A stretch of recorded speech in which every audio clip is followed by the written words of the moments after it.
चारित्राणो गंभीरा मोक्षमारोपदेशिका इच्छाई बनते आयुर्भक्ति कौ सग्गो कौ तस्सालुच्छिम शमनान समदसंचरजित्ताणम पंचव्याचानम मारियानम आराधिसुतनानोपदेशानम वैज्यायानम तिरुगुलपानरयानम सभ्यसावनम छयाणिचकालम अंचिमी पूजेमी बंदामी नवंसामी दुःखको कमक्को वैलाओ सुगैगमनम समाहि वर्णम जिनगुर संपत्ति हो मच्चम नमो वरिहंताड़म नमो सिद्धाड़म नमो आयरियाणम नमो वज्रायाणम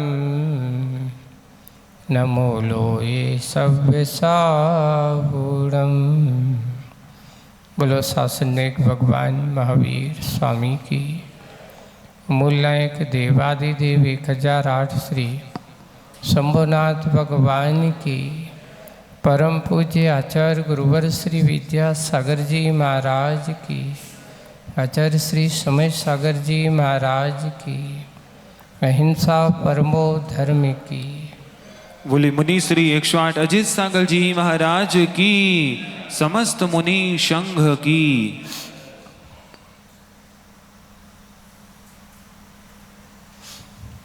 प्रकृति की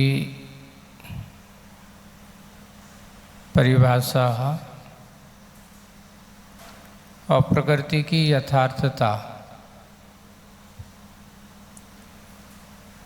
लिखा गया है कि आज तक जो प्रकृति का स्वरूप युग के आदि में था वो आज भी है। देखियो, नीम का पेड़ युग के आदि में भी था, आदिनाथ भगवान के समय पर। तो उस समय नीम का पेड़ कैसा था? तो वो कहा गया उस समय भी कड़वा था, और आज भी क्या है? कड़वा है। गन्ने का पेड़ उस समय भी मीठा था और आज भी मीठा है। प्रकृति ने अपना स्वभाव आज तक नहीं बदला। बदला है तो किसने बदला बताओ? प्रकृति ने आज तक अपना स्वभाव नहीं बदला। बदला है तो ये प्रकृति में रहने वाले मनुष्य का स्वभाव बदला है, जीव का स्वभाव बदला है, त्रियंच गति के जीवों का बदला है, आदि आदि। इनके स्वभाव में परिवर्तन देखा गया है, पर प्रकृति में आज तक कभी कोई परिवर्तन नहीं देखा गया।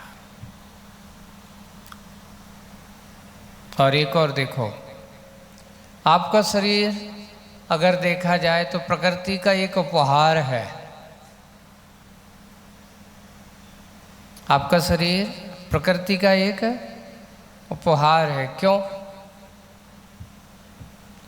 इसलिए है क्योंकि ये शरीर का जो स्वभाव है, जो युग के आदि में था, वो आज भी है। कैसा? आप पूछोगे कैसे? देखिए, इस शरीर में 5 इंद्रियों का स्थान नियत है। रसना इंद्री काम अपना रसना का काम स्वाद चखाने का आपको करती है। स्पर्श इंद्री अपना स्पर्श का काम करती है। घ्राण इंद्री अपना आपको सुगंध रसन का काम कराती है।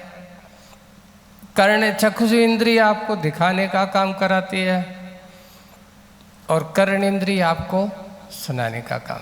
ये बताओ, इनने अपना स्वभाव छोड़ा क्या? एक दूसरे का काम किया क्या? नहीं। जो पहले भी वही काम करती थी तो आज भी वही कर रहे हैं।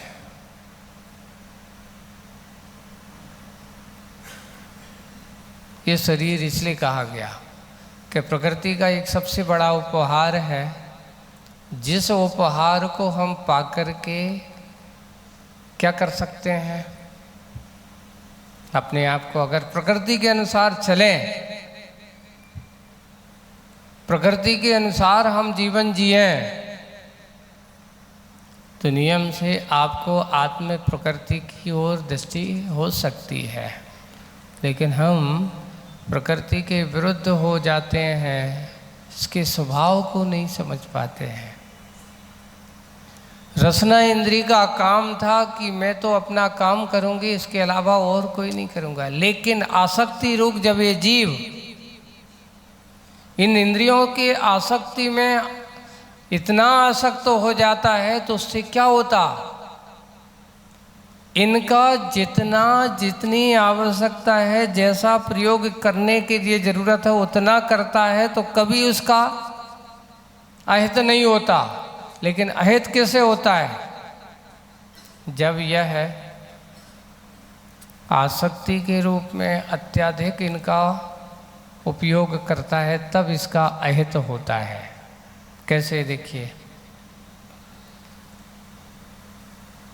एक स्पर्श इंद्री के लिए हमारे आचार्यों ने लिखा है, हाथी कितना बड़ा होता है बताओ।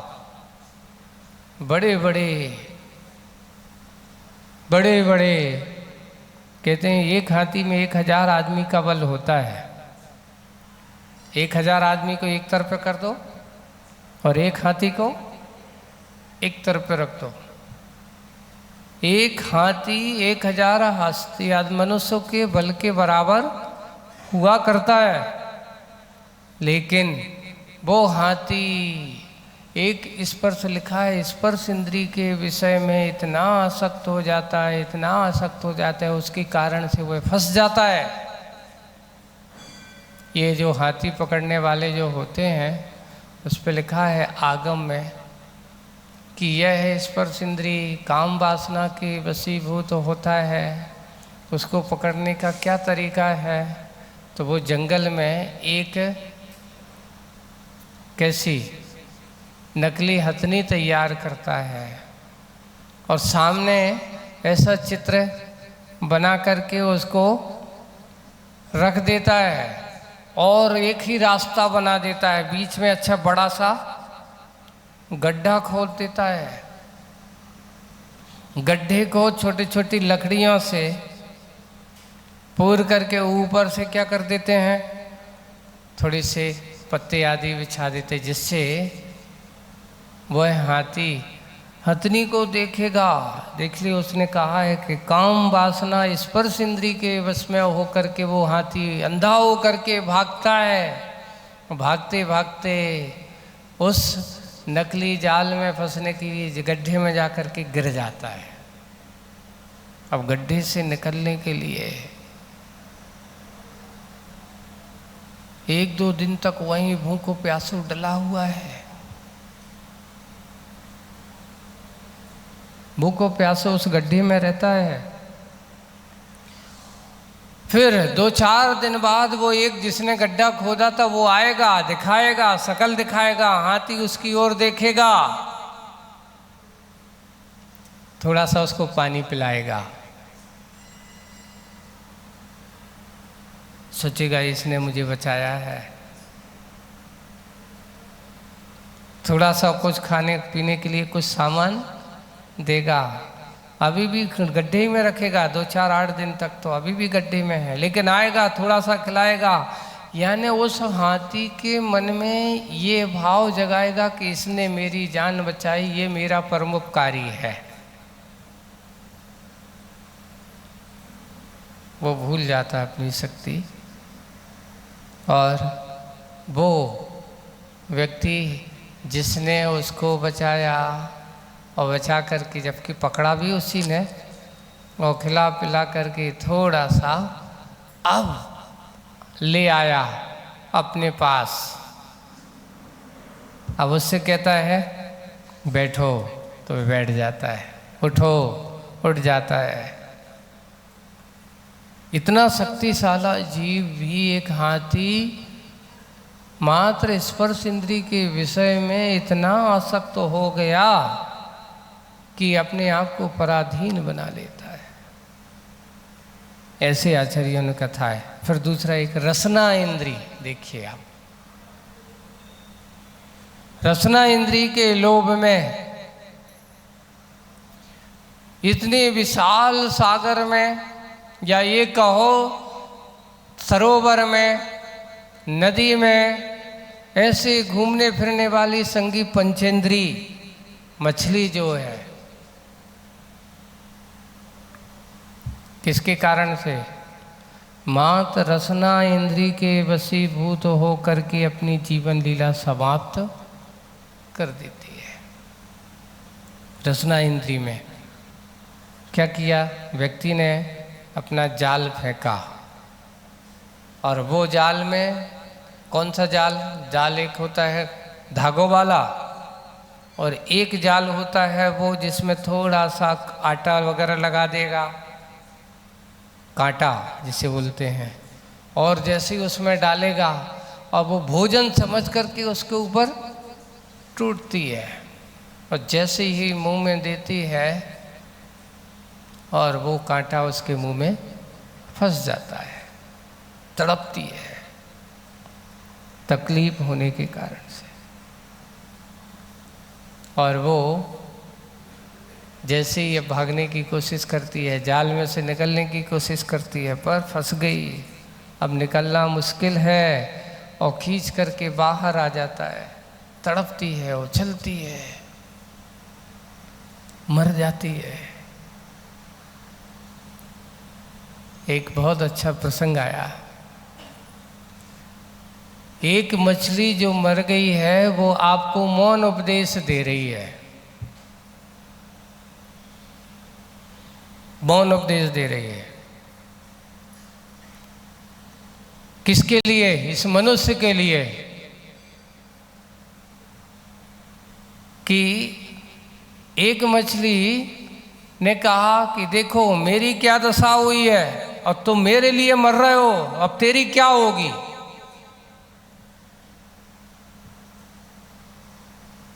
तो वो कहती है मैं मरी तेरे लिए। किसके लिए? मैं मरी तेरे लिए, तू न मर मेरे लिए, तू न मर मेरे लिए, जो मरा मेरे लिए ऊपर खड़ा तेरे लिए। कभी कभार क्या है, ये मछली मारने वाले जो होते ना, एक जो छोटे मोटे जीव जो होते हैं उनको मार करके कांटे में फंसा देते हैं, तो कांटे में फंसा हुआ जीव उस मछली से कह रहा है मैं मरा तेरे लिए। मैं मरा किसके लिए? तेरे लिए, तू ना मर मेरे लिए। तू मुझे देख करके, मेरे इस गंद के शरीर को देखकर मत आ, समझा रही है उसको, लेकिन वो मानती नहीं है।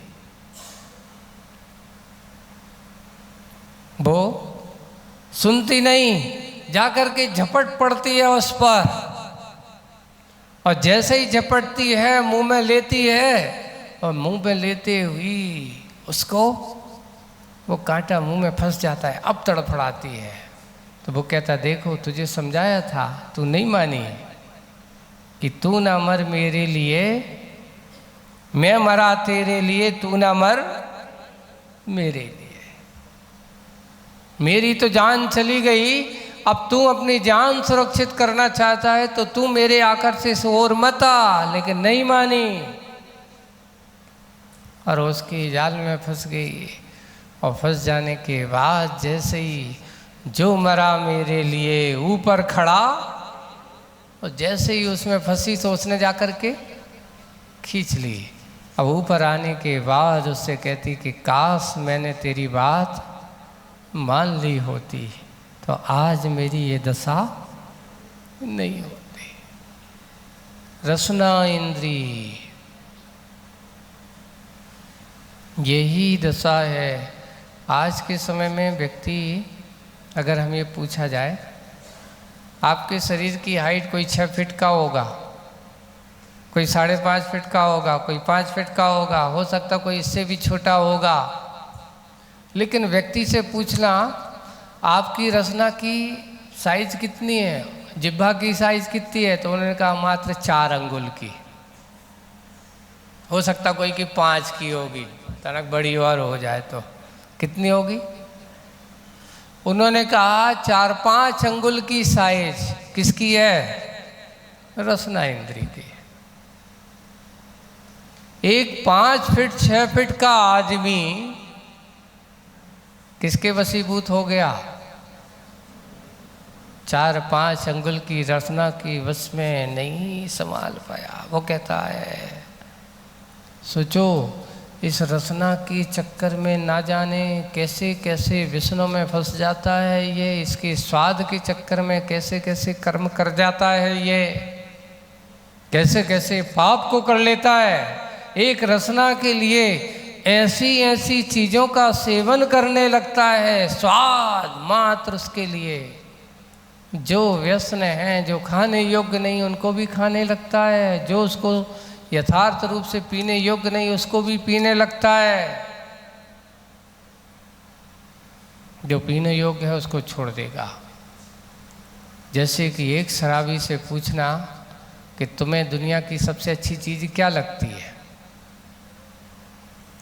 उससे पूछना तो वो कहेगा भाई जिसको जो अच्छा लगता है वही अच्छी लगती है। वो तो ये सोचता है कि जैसे ही सांझ ढलती है और सांझ ढलती ही उसको तो एक ही बात दिखाई देती है कि कहाँ से भी हो कैसे भी हो और क्या हो, शराब हो, क्योंकि उसकी दृष्टि में शराब खराब नहीं है। जबकि प्रकृति ये कहती है कि जो इस प्रकार की चीज़ों का सेवन करता है, इस प्रकार का खान पान करता है, उस व्यक्ति की दुर्दशा ही होनी है। हमारे आचार्यों और यहाँ तक कि आचार्यों ने लिखा जिस घर में शराब का पान होता हो, शराबपान होता हो, उस घर में नियम से दरिद्रता इस भाव में नहीं तो आने वाले समय में नियम से दरिद्रता आएगी। शराब का सेवन होते वहाँ नियम से निंद कार्य होंगे, वहाँ नियम से पाप की प्रकृति होगी, और जहाँ पाप की प्रकृति होगी ऐसे व्यक्ति कभी पुण्य का कार्य कर ही नहीं सकते, पुण्य का संचय कर ही नहीं सकते। इसलिए शराब एक ऐसी चीज है, ना जाने कौन कौन से कितने प्रकार के सारे के सारे सत्यानाश कर देती है। एक शराब का व्यसन ने ही पूरी द्वारका को क्या कर दिया। इतनी सुंदर द्वारका बनी थी, इतनी सुंदर द्वारका बनी थी, लोगों ने उस समय लिखा है साहित्यकारों ने कि शायद इससे बड़ा और कोई सुंदर दूसरा नगर नहीं होगा, लेकिन उस सुंदर नगर को सिर्फ एक शराब के नशे में धुत हो करके उन लड़कों ने, यादवों के उन कुछ युवा बच्चों ने गए थे वन विहार के लिए, और भगवान की वाणी में उनने सुन लिया था। नेमिनाथ भगवान के समुसरण में कहा, जब द्वारका की प्रशंसा हो रही है, भगवान ये द्वारका कब तक सुरक्षित रहेगी, आप हमें बताने की कोशिश करें, इतनी सुंदर द्वारका बनी है। उन्होंने कहा बहुत निकट समय में इसका ध्वंस होने वाला है। वहां पर वे दीपायन मुनि महाराज भी बैठे थे। वो भगवान कैसे होगा, बोले शराब पी करके मदोन्मत्त होंगे। शराब जहाँ पी जाएगी, जिस नगर में शहर में जहाँ शराब का धंधा होता हो, शराब पीने वाले हों, उस नगर का सब विकास कैसे हो सकता, कभी नहीं हो सकता। तो उन्होंने कहा अच्छा शराब जाकर के यहाँ आकर के पूरे नगर में जहाँ जहाँ भी शराब पान कोई करता था, बनाता था, उसको फिकवा करके द्वारका से कोसों दूर जंगल में उसको फिकवा दिया गया। वो जाकर के तालाब के पानी में मिल जाती है। और शराब की एक विशेषता होती, जितनी जितनी सड़ेगी उतनी उतनी और मदशील होती है, जितनी पुरानी होगी उतनी नशीली होती है। ऐसी लोगों का ऐसा कहना है। ऐसा ये हुआ वो सड़क के कारण से उस तालाब के पानी में मिल जाती है, वहाँ के गड्ढों में भर जाती है। कुछ यादवों के बच्चे जो द्वारका के ही थे, और यहाँ दीपान मुनि महाराज भी सोचते हैं कि मेरे निमित्त से द्वारका जलेगी, भाई मैं यहाँ से द्वारका से कुछ दूर चला जाता हूँ। वे भी अकेले जन्म जंगल में बैठ कर के ध्यान में लीन रहने वाले हैं। ऐसे महान तपस्वी मुनि महाराज हैं, तेज वृत्तिधारी मुनि महाराज हैं। ऐसे मुनि महाराज वे भी मेरे निमित्त से ऐसा अनर्थ नहीं होना चाहिए, लेकिन जो निमित्त ऐसा बना वो ही हुआ। संयोग हुआ कि वे बालक वन विहार करने गए, उनको लगी प्यास, उन्होंने पानी समझ करके वो क्या पी डाली, जो शराब फिकवाई गई थी पुरानी थी, वो शराब पी ली। और पी लेने के बाद अब उनको जब मदोन्मत्त हुए, मदहोश हुए, उनको कुछ समझ में नहीं आया, और घूमते घूमते जहाँ दीपायन मुनि महाराज ध्यान में बैठे थे, उनको देख करके मन चला अपन, क्योंकि शराब के नशे में आदमी के मन में क्या क्या विचार आते हैं, कैसे कैसे विचार आते हैं, हित के अहित के, सब बुरे का काम करने के। उन लड़कों ने मुनि महाराज के ऊपर उपसर करना चालू कर दिया, उनके ऊपर पत्थर बरसाना चालू कर दिया। महाराज सहन करते करते कहाँ के ये लोग हैं, और उनको क्रोध आ गया। तेजस रिद्धि से संपन्न थे, और तेजस रिद्धि के संपन्न के कारण तेजस शरीर, तेजस पुतला निकल गया क्रोध के कारण से। और उन्होंने कह दिया कि जहाँ के ये ऐसे बालक हैं, ऐसे उनको उस नगर में रहने के योग्य भी नहीं है, ऐसे उस नगर को ही तहस नहस कर दिया जाए क्रोध के आवेश में। क्योंकि जब गुस्सा आती है तो आदमी को ये होश रहता है कि मैं क्या बोल रहा हूँ, किससे बोल रहा हूँ, कैसा बोल रहा हूँ, कुछ भी पता नहीं रहता। क्रोध सबसे बड़ा महाविनाश का सबसे बड़ा विस्फोटक सामग्री अगर आदमी के पास है, तो जो दूसरों का भी विनाश करे और आपका भी विनाश करे, वो है आपका क्रोध, आपकी कसाय। और वही हुआ, दीपान ने अपने आप को नहीं संभाल पाए, क्रोध के आग वशीभूत हुए, और उन्होंने तत्काल वे लड़के तो मारे ही गए, साथ साथ उनके उस द्वारका को भी उस तेजस पुतला ने जा कर के जला करके राख कर दिया। किसके कारण से? एक शराब की नशे। एक शराब इतना अनर्थ कर सकती, तो बताओ जिस घर में शराब पीने वाले लोग हों उस घर में सुख शांति हो सकती है? आज ये हो रहा है, हमारे हाई स्टैंडर्ड क्लास के घरों में जीने वाले सब घरों में मधुशाला बनी हुई है।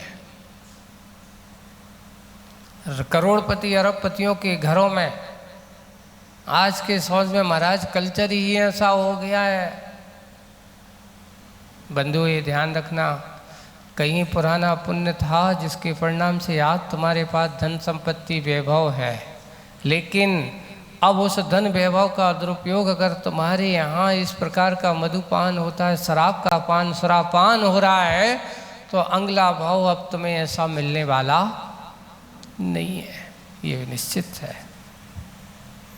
इसलिए इतने स्टैंडर्ड भी मत हो जाओ कि अपने आप की जो कल्चर है, अपने जो स्वभाव से विपरीत हो जाए। हमारे घरों में ऐसी चीज़ों का स्थान होना ही नहीं चाहिए।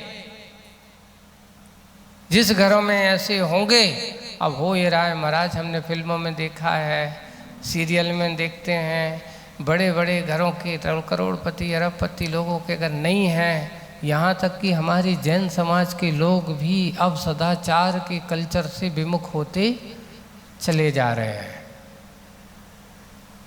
जहाँ पर इस प्रकार के सप्त व्यसन को छोड़ने के लिए, जहाँ पर ऐसे शराबपान करने के लिए महापाप कहा, उसमें लिखा है कि शराबपान करना, उसमें इतने जीवों की हिंसा होती है कि एक बूंद शराबपान करने से कई गांव को जलाने, क्योंकि उतने जीवों को तुमने जला करके मार करके बनाई गई है, इतने हिंसा का दोष लगता है उसमें। कई गांव को जलाने का पाप लगता है एक व्यक्ति अगर सुरापान करता है तो। क्यों? क्योंकि सड़ा करके उसमें जीव जितने ज़्यादा पड़ेंगे उतने ज़्यादा की सड़ाई जाएगी। सड़ा सड़ा करके उन जीवों को फिर क्या कर देंगे? उबाल दिया जाता है, छाना नहीं जाता। वो जीवों को मार करके, कितने असंख्यात जीव त्रस जीवों को मार करके वो एक रस तैयार किया है। ऐसे जीवों का अगर तुम रस सुरापान करोगे तो नियम से आपकी दुर्दशा क्या होगी? दुर्गति का ही है। एक उस पर गीता में लिखा है, स्पष्ट कहा है, गीता में भी कहा कि अगर नरक का द्वार खोलना हो तो उन्होंने लिखा कि जहाँ पर सुरापान होता हो उस घर में नियम से नरक का द्वार खोलने वाले लोग होते हैं। दुर्गति का द्वार खुलना हो तो सुरापान जहाँ जिसके यहाँ होता हो उसके यहाँ नियम से दुर्गति का द्वार खुलता है। इसलिए सद्गति अगर आप चाहते हो तो सबसे पहले अपनी रसना इंद्री को कंट्रोल करो। एक रसना इंद्री के कारण से मात इसकी उसमें कहा मध्य मास मधु का त्याग। श्रावक के अपने यहाँ सामान्य से 8 मूल गुण कहे। 8 मूल गुण कौन से हैं? तो हमारे यहाँ बहुत सरल सीधे छोटे से 5 उदंबर फल का त्याग। 5 उदंबर फल जानते हो आप? पीपल आप कभी खाते नहीं हो, है ना। बरगद का फल तुम्हें खाने की ज़रूरत नहीं है। ऊमर कभी तुम खाते नहीं हो।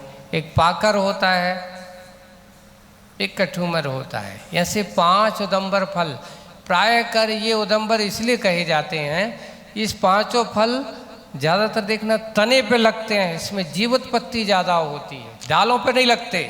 जैसे सेब फल लगता है, जाम फल लगता है, ऐसे नहीं। ये ज़्यादा जो बड़ा जो तना होता है, कटहल को तुम देखना बड़े बड़े ये तने पर सीधे, डाल पे नहीं लगते। हरा भरा पेड़ भरा रहेगा।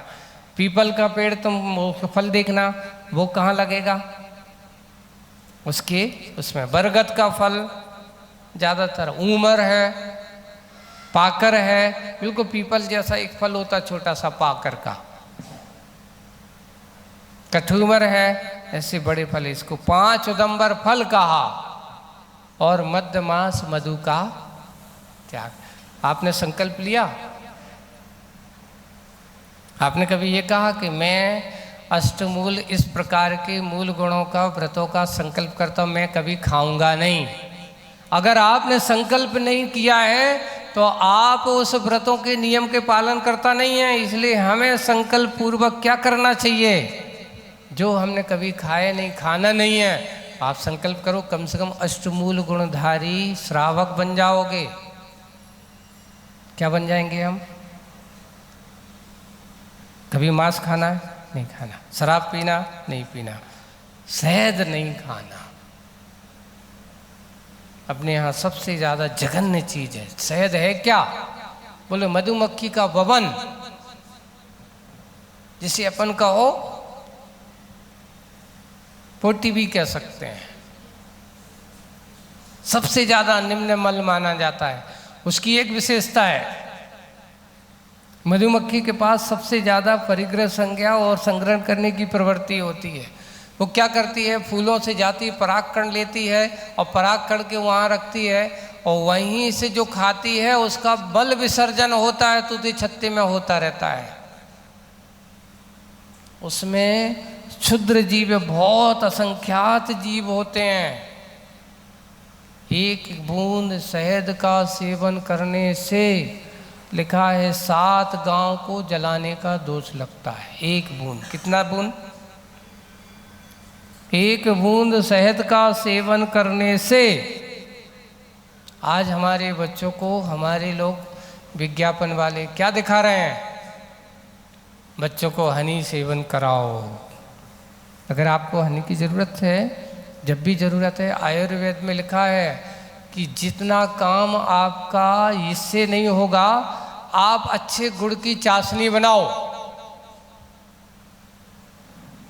पेवर, गुड़ की चाशनी बना करके उससे 4 गुनी लाभकारी होती है। शक्कर की चाशनी नहीं कहा। किसकी चाशनी?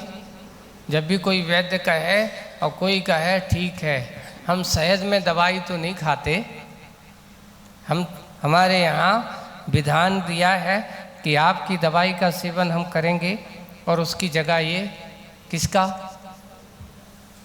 एक और दूसरा गुड़ की चाशनी का करें। अभी एक और ये आ रहे हैं बड़े बड़े विज्ञापन, आप लोग पढ़ रहे हो, सुन रहे हो, च्यवनप्राश पैकिंग आते हैं, आप लोग बच्चों को अच्छे से खिलाते हो घरों में, उसमें शहद मिली होती है। अब ये बताओ, आपके बच्चे को और आप स्वयं अगर च्यवनप्राश आदि खाते हो तो क्या आप अष्टमूल गुणधारी हो सकते हो?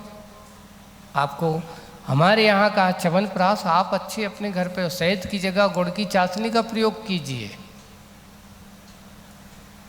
ये च्यवनप्राश आदि खाते हैं, खिलाते हैं तो आप मूल गुणधारी नहीं, इस प्रकार के शहद का सेवन करने वाले हैं। और दूसरी, खिलाने में तो इतनी दशाएं हैं कि हमारे घर पर नॉनवेज डायरेक्ट नहीं इनडायरेक्ट रूप में बहुत भरपूर मात्रा में आ रहा है। अभी कल परसों एक देख रहा था, शुद्ध घी के नाम पर शुद्ध पेवर क्या आ रहा है? सुअर की मांस की चर्बी का प्रयोग, मात्र एसेंस, सबसे सस्ती चीज है ये चर्बी का। ये जो आती है, बड़े बड़े स्लाटर हाउस है, चमड़ी को अच्छे से साफ सुथरा करते हैं, उनको तपाते हैं, वाष्पिंग करते हैं, उसमें जो चिकनापन होता है उसको जमा दिया जाता है। उस चर्बी को बड़े बड़े ड्रम में भर करके, और उसकी सप्लाई कहाँ होती? जितने भी ये चिकने पदार्थ बनते हैं, जितने भी आपको ये खाने पीने की चीज बनती है, उन सब चीज में सबसे सस्ती चीज अगर कोई है तो वो है फैट। ये इसको फैट के रूप में, इसलिए पुराने लोग अपने यहाँ घरों पे लोग डालडा नहीं खाते थे। क्यों? उसमें सबसे ज़्यादा उस चर्बी का प्रयोग होता था। आज तो प्योर घी, शुद्ध घी के नाम से उसको लेकर के लिया जा रहा है। हाँ, अभी और हड्डी का चूरा है ना, यहाँ तक कि जो पैकिंग वाले जो होते ना, आटा, उन्होंने कहा आटा भी आज तुम्हारा साफ नहीं है, बाजार में हमारे पास समय नहीं है, गए 5 किलो की थैली ले आए, उसमें बताया कि उसमें पत्थर का वजन बढ़ाने के लिए मार्बल का पत्थर पीस करके मिलाने लगे। बताओ, ये आटे में इस प्रकार की ऐसी ऐसी चीज़ें मिलाएं। अब आप कहोगे महाराज हम तो शुद्ध शाकाहारी हैं। हमने बड़े अच्छे से कह दिया ये फलाने का घी बहुत सुंदर है। अरे एक सर्वे तो करो आप। मैंने एक दिन आप लोगों को बताया था, तुलना करना कि आपको अगर कहीं 500 रुपये में शुद्ध घी 1 किलो दे रहा है 500-700 में, क्या वो सही मिल सकता है? जानबूझ करके तुम अकल के अंधे हो कि नहीं? यहाँ हम कह रहे हैं कि 70 रुपये लीटर दूध ले रहे हैं हम लगवा करके, और यहाँ वो कह रहा है कि मैं तुझे 700 रुपये में 1 किलो क्या दे रहा हूँ, जबकि 1 किलो घी बनाने के लिए कम से कम उस पर लिखा है ज़्यादा से ज़्यादा 1 लीटर घी में 60-70 ग्राम अगर घी निकल गया तो बहुत बड़ा बात है। अगर 1 किलो घी बनाने तो कितना दूध चाहिए पड़ेगा बताओ? कितना चाहिए पड़ेगा? मान लो 10 लीटर मान के चलो, ठीक है। 10 लीटर घी कितने का होगा? दूध कितने का होगा? 700 रुपये का। अगर आज लेने जाओगे तो 700 रुपये का दूध है। अभी मैन्युफैक्चरिंग की भी बात तो है नहीं, मजदूरी तो अभी है ही नहीं।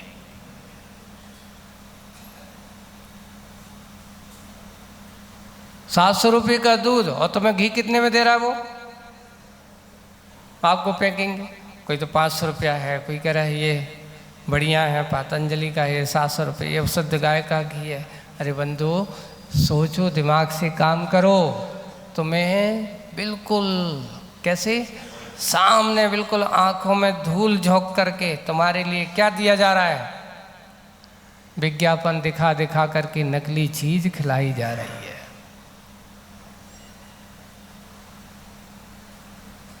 ये कभी 1000 रुपया भी मिल रहा हो तो भी सस्ता मत जानना। पैकिंग है, खर्चा है, इस प्रकार करेंगे तो अगर शुद्ध रूप से बनाए, घर पे भी बनाओगे आप, तो कम से कम 1000 रुपये का आज वर्तमान में खर्चा आपको आएगा। तो आपको 500 रुपये में शुद्ध घी कहाँ से आएगा? तो इसके अलावा ये कोई चारा नहीं है। कौन सा चारा है ये? यही मिलावट वाला। इसलिए हम थोड़ी सी रसना इंद्री के पहले वशीभूत हों, उसके पहले थोड़ा सा विवेक ज्ञान क्या कर लें? क्या ये सत्य है? क्या ये सही है? खाने के पहले सोचो। लेकिन हम इस बारे में बिल्कुल सोचते हैं, जाते गए क्या है, सीधा टूट पड़ते हैं। कोई भी हो, सबसे पहले मनुष्य को अपने आप के लिए विवेक ज्ञान होना बहुत जरूरी है। आजकल हमारे मंदिरों में भी घी अब असली नहीं बचा। भगवान की आरती के लिए भी घी असली नहीं बचा। अब आप कहोगे कि हमारी आरती सार्थक होगी। मैं तो कहूँगा बंधुओं, आप घी की ज़रूरत नहीं है, तेल का, शुद्ध तेल का भी जला करके आरती कर लेना। लेकिन ऐसे हिंसक सामग्री से बने हुए घी के दीपक जला करके तुम अपने आप को भक्ति समझते हो, ये कोई भक्ति नहीं है, आपका वह व्यर्थ है कार्य। इससे अच्छा बढ़िया पुराने हमारे लोग रहते थे, अच्छा तेल आकर के मूंगफली आदि लेते थे, शुद्ध तेल ले आओ, तेल जला करके आरती कर लूँगा। लेकिन नहीं, हमारे भगवान की आरती तो घी से होगी। पर कौन से घी से होगी? ये वाले घी से होगी, चर्बी वाले घी से होगी, नकली घी से होगी? सोचना। हम श्रावक हैं। श्रावक वो हो जो अपनी विवेक क्रियाओं को ध्यान में रख करके कार्य करता हो। आज हर मंदिरों में पैकेट वाला घी आ गया।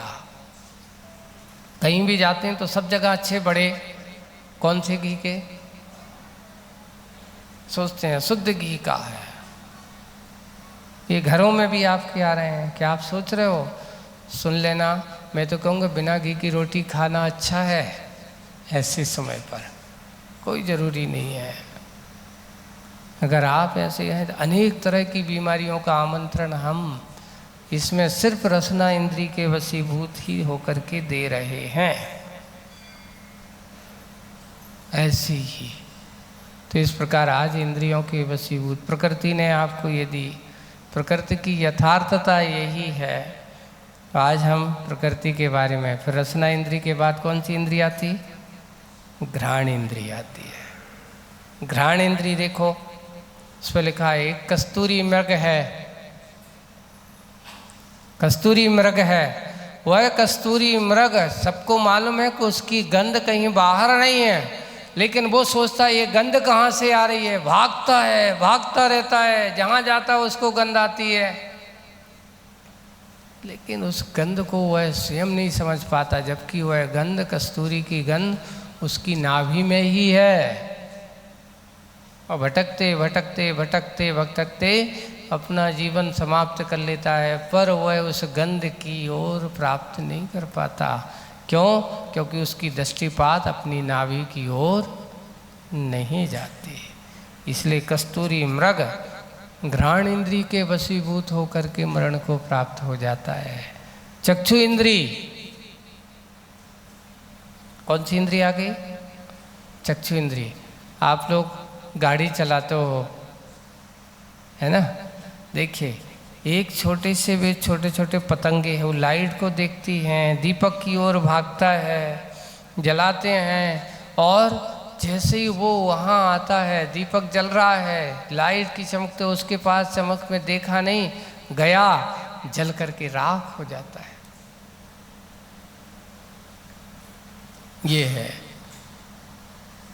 रात्रि के समय जब गाड़ी चलती है तो वो जाकर के मरते हैं। देखिए वो कीड़े गिरते हैं, वे मरते हैं, उनको खाने के लिए आते मेंढक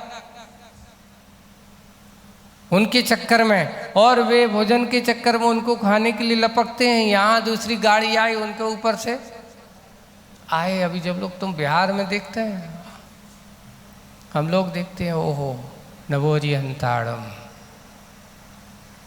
एक संगी पंचेंद्री है, लिखा है कि अगर एक जीव मरता है तो कम से कम प्रायश्चित के रूप में कहा है कि एक उपास मिलता है। अगर आप लोगों के यहाँ से कहो कितने मरते महाराज अब रात में, तो हम क्या पता कितना पाप का आश्रय होता है। इसलिए पहले के लोग 2 महीने यात्रा करना छोड़ देते थे, एक जगह शांति से बैठ करके धर्म। श्रावक भी अकेले मुनि महाराज नहीं, मुनि महाराज का चतुर्मास तो होता ही था, लेकिन श्रावक भी 2 महीने के लिए सब छोड़ छाड़ करके एक स्थान पर रहते थे। वे भी कहीं जाना आना बंद कर देते। मेंढक हैं, सर्प हैं, आए दिन हम लोग बिहार में देखते बड़े बड़े सर्प जाकर के मर कर के चिपट जाते हैं। किसके कारण से? सिर्फ एक चक्षु इंद्री का विषय बना लेते हैं। और फिर बाद में आया कर्ण इंद्री। तो ऐसी कर्ण इंद्री के वशीभूत होकर के बड़े बड़े जीव अच्छे संगीत आदि सुनते हैं। ऐसे मृग आदि के बारे में भी कहा, मृग भी संगीत प्रिय होते हैं। कोई अच्छे बजाते हैं तो उनकी तान सुन कर के स्तब्ध हो जाते हैं और पकड़े जाते हैं। पकड़े जाते हैं तो वो भी व्यसनियों व्यक्तियों के शिकार बन जाते। ये है 5 इंद्रियों के विषय। जो काम जिसका जो जैसा था वैसा ही करते हैं। आज की कविता जो आचार्य की है वो यही है कि हमारी प्रकृति का परिणाम क्या है। देखिए आज बहुत अच्छी उपमा दे करके अभी अपन पढ़ते हैं। पेज नंबर है 24, जिसकी शीर्षक है चुभन। चुभन है ना, चुभन यानी स्पर्शना। प्रकृति प्रमिदा, यहाँ पर प्रकृति को किसकी उपमा दी है? प्रमिदा का अर्थ होता है स्त्री कहो, महिला कहो, नारी कहो, ऐसी उसका उपमा दी गई है। प्रकृति प्रमिदा प्रेम बस। किसके बस? प्रेम है बस, पुरुष से लिपटी। हरिता भा हंस पड़ी, जो हरता, क्योंकि प्रकृति में जो उसका हरापन है प्रसन्नता से खिल उठा। प्रणय कली महक गंध भरी, ऐसे अच्छे स्नेह से भरी जो कली है वो महक उठी, सुगंध से महक उठी थी। जब प्रकृति को खिलना होता है तो उसकी महक अपने आप स्वाभाविक रूप से भर उठती है। खुल खिल पड़ी, महक गंध भरी, खुल खिल पड़ी, रक्त भाल लस रही। कभी कभार जब फूल वगैरह जो होते हैं, पेड़ में हरापन है और जब उसमें कोई कली है, फूल खिला हुआ है और खिल करके जैसे ही खिलता है तो अच्छी कैसी रक्तभाव, लाल लाल सुंदर सुंदर ऐसे फूलों से खिल जाती है, खिल रसी है। रक्तभाव खुल लस रही, किंतु पुरुष सचेत है, वह डूबा नहीं। प्रकृति जिसमें डूबी है, पुरुष की आंखों में हीर भाव मिश्रित नील भाव वस रही है। ज्ञाता है, देख रहा है, क्योंकि ये इसका स्वभाव है, प्रकृति का रूप है। लेकिन ज्ञानी जीव जो होते हैं देखते हैं, सब कुछ समझते हैं, पर उन्होंने कहा कि देखिए वो अपना काम कर रही है, तुम अपना काम कर रहे हो, तुम अपनी इंद्रियों के विषयों को इसमें ज़्यादा रहोगे, विषयासक्त हो जाओगे तो नियम से पतन का रास्ता खोलोगे। इसलिए अपनी प्रकृति को मत भूलो, अपनी प्रकृति में स्थिर हो जाओ।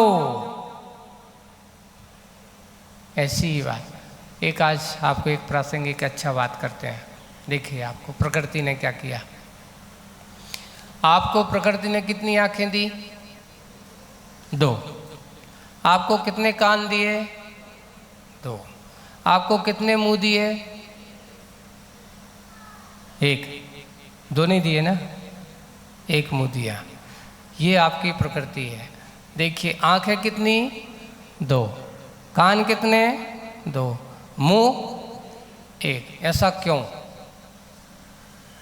ये 2 थे तो मुंह भी 2 होना चाहिए थे। देखो ये प्रकृति की यथार्थ सत्यता है। आपके लिए प्रकृति भी उपदेश देती है, प्रकृति भी आपको बहुत कुछ संदेश देती है कि हे भव्य आत्माओं सुनो, एक बार देख करके भरोसा मत करो। कितनी बार देखो? कोई भी चीज हो, ज़्यादा यहाँ के रूप रंग राग रंग में फंस जाओ और इसको देख करके ज़्यादा इसमें रमो मत। कितनी बार देखो? एक बार देख करके भरोसा मत करना। कितनी बार देखो? 2 बार। कितनी बार सुनो? एक कान से नहीं, अभी सुनी नहीं। कई लोग तो इतनी सी सुनते और पूरी अर्थ को अनर्थ दगा लगा बैठते हैं। एक बार नहीं, कितनी बार सुनो? और ऊपर से देखो, आंख खुली है, आप बंद कर सकते, लेकिन ज़्यादातर खुली रहती। कान खुला है लेकिन मुंह खुला नहीं है। मुंह कैसा है तो एक, लेकिन कैसा है? बंद है। अर्थात क्या संदेश है अपन को? ये कह रहा है कि देखो, सुनो, जरूरत है नहीं है तो बोलो मत, और ज़रूरत भी हो तो कितना बोलो, क्योंकि मुंह कहता है कि इसका दुरुपयोग मत करो, क्योंकि इसके ऊपर क्या है? होंठ से बंदी है, पाबंदी भी है। क्यों? अगर बोलोगे तो हो सकता है कुछ अनर्थ भी हो सकता है। इतना ही बोलो, कम बोलो, मित बोलो, अच्छा बोलो, प्रिय बोलो। ये हमारा मुख से संकेत मिलता है। और उसमें देखिए एक और विशेष बात है, जिसके सहयोग से आप बोलते हो वो कैसे हैं? तो उन्होंने कहा जिह्वा एक ऐसी चीज़ है जहाँ शरीर के सारे अंगों में हड्डी होती, पर जिह्वा में कोई हड्डी नहीं होती, कठोरता नहीं होती। क्या नहीं होती? आपकी जिह्वा में कठोर है? एक ऐसी है, आप अपनी जिह्वा को जैसा चाहो वैसा मोड़ सकते हो, नीचे ऊपर आजू बाजू कहीं पर भी मोड़ सकते हो, लेकिन जहाँ हड्डी होती है उसको मोड़ना मुश्किल है। तो इसलिए शक्ति बिल्कुल नहीं है प्रकृति में, जिह्वा में कोई कठोरपन नहीं है। तो जब जिह्वा आपकी कठोर नहीं तो वाणी में कठोरता क्यों? वाणी में कर्कशता क्यों? अरे जिह्वा इतनी मृदु है तो आपकी वाणी में मृदुता भी होना चाहिए। जिसकी वाणी में मृदुता होगी वहाँ पर कभी किसी प्रकार की विसंगति पैदा हो ही नहीं सकती। लेकिन जिनकी वाणी में हमेशा प्रकृति के विरुद्ध बोलने की आदत होगी, कर्कशता, कठोर शब्द बोलते हैं, ऐसे व्यक्ति के लिए जीवन में कभी भी शांति और सुख का अनुभव नहीं हो सकता। इसलिए आज आपको ये सत्य को समझना। आपकी 2 आंखें कहती 2 बार देखो, आपके कान कहते 2 बार सुनो, और आपका मुख कहता है ज़रूरत हो तो बोलो। हर समय खुला नहीं है, हर समय उसको खोलना नहीं है। ये हमारी यथार्थता, प्रकृति की सत्यता। इसलिए आज प्रकृति की प्रमिदा प्रेम बस पुरुष से लिपटी, पर यहाँ दिख रहा है सुंदर सुंदर, हंस पड़ी, सब कुछ दिख रहा है। और आज यही हो रहा है कि एक दूसरे को देखते हैं, राग रंग में रम जाते हैं, मिलते हैं, जुलते हैं, सब कुछ करते हैं, प्रणय कली महक उठती, आनंद से जब घुल जाते हैं, एक दूसरे से मिल जाते हैं, तो आदमी प्रसन्नता से हो जाते हैं। रक्त भाव से लग उसका शरीर है, जैसे फूल खिलता है तो उसको भी सुंदर सुंदर। किंतु पुरुष सचेत है, ज्ञानी सचेत है, जो पुरुषार्थशील है वो कैसा होता है? सचेत है। चेतो, यही चेतने का समय है। आप अगर ऐसे समय पर चेत नहीं पाए तो क्या होगा? देखिए, पाप के कार्य करना बहुत आसान है और पाप के कार्य में लग कर के पाप के कार्य में रम जाना भी बहुत आसान है, लेकिन उस पाप के कार्यों से बच कर के निकाल कर के बाहर ले आना, ये कोई ज्ञानी महापुरुषार्थी पुरुष का ही काम है। सबसे बड़ा है। रास्ता खराब होता है, ऐसे खराब रास्ते में से आप जब चलते हो गाड़ी लेकर के और उस समय बड़े बड़े गड्ढे हैं तो क्या करते हो? कितनी सजगता होती है, बिल्कुल अलर्ट रहता है, संभाल के चलाओ कहीं गड्ढे में गाड़ी ना गिर जाए। ऐसे ही ज्ञानी सचेत संसार के इस रास्ते पर चलते हैं तो वह हमेशा सचेत रहता है। प्रकृति, संसार को भी एक प्रकृति का रूप दिया है। ज्ञानी हमेशा सचेत रहता है, सजग रहता है, सावधान रहता है, हमेशा अलर्ट रहता है। पुरुष सचेत है, वह डूबा नहीं। किसमें? इस प्रकृति के इस रूप। प्रकृति की जिसमें डूबी है, पुरुष की आंखों में सब कुछ दिख रहा है। देखिए, ज्ञानी भी देखता है, हमारे भगवान भी देख रहे हैं, सब कुछ देखता है, पर देखते हुए भी पश्यन्नपि न पश्यति, ऐसा हमारे आचार्यों ने लिखा है। देखते हुए भी नहीं देखता।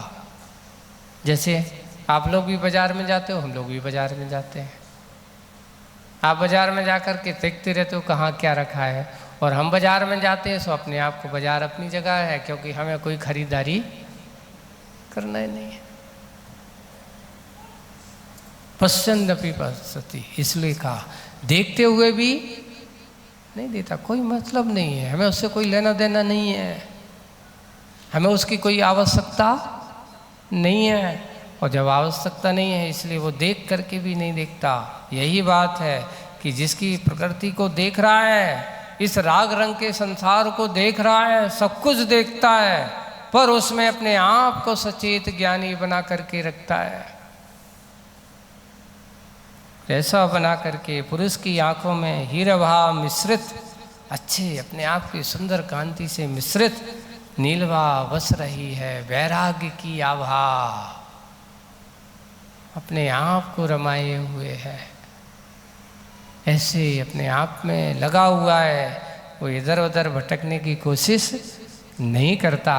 आज की कविता से ये इशारा है कि अपनी बाहर की प्रकृति को अपनी प्रकृति मत पाना। हमारी प्रकृति बाहर की प्रकृति से मेल खा जाए ऐसा कोई जरूरी नहीं, लेकिन बाहर की प्रकृति को समझना बहुत जरूरी है। क्यों? राग रंग में ही वैराग्य की बात होती है। अंतरंग में जिसके अंदर राग के प्रति आसक्ति परिणाम नहीं है, वहीं पर ही वैराग्य का परिणाम जागृत होता है। और जहाँ पर बाहर की राग की ओर ज़्यादा आसक्ति है तो वहाँ पर अंतरंग में वैराग्य के भाव ना होते हैं। बाहर का राग आपके वैराग्य को नाश कर देता है, लेकिन जिनके अंदर अंतरंग में वैराग्य के परिणाम हो, बाहर कितना भी राग रंग हो, वे उस राग रंग में फंसते नहीं हैं। यही आज की छुबन स्पर्शन, ये अंतरंग की छुबन का छुबन भी है, छुबन का तो स्पर्शन भी है। छूते हुए भी, स्पर्शन होते हुए, देखते हुए भी उसमें किसी प्रकार का कोई संवेदन ज्ञानी जन नहीं करते। ऐसे ही आज के इस कविता का सार है। आज बस इतना ही। बोलिए परम पूज्य आचार्य गुरुवर श्री विद्यासागर जी महाराज। मिथ्यात्म नाश बिको ज्ञान के प्रकाश बिको, आपा पर भास बिको छौ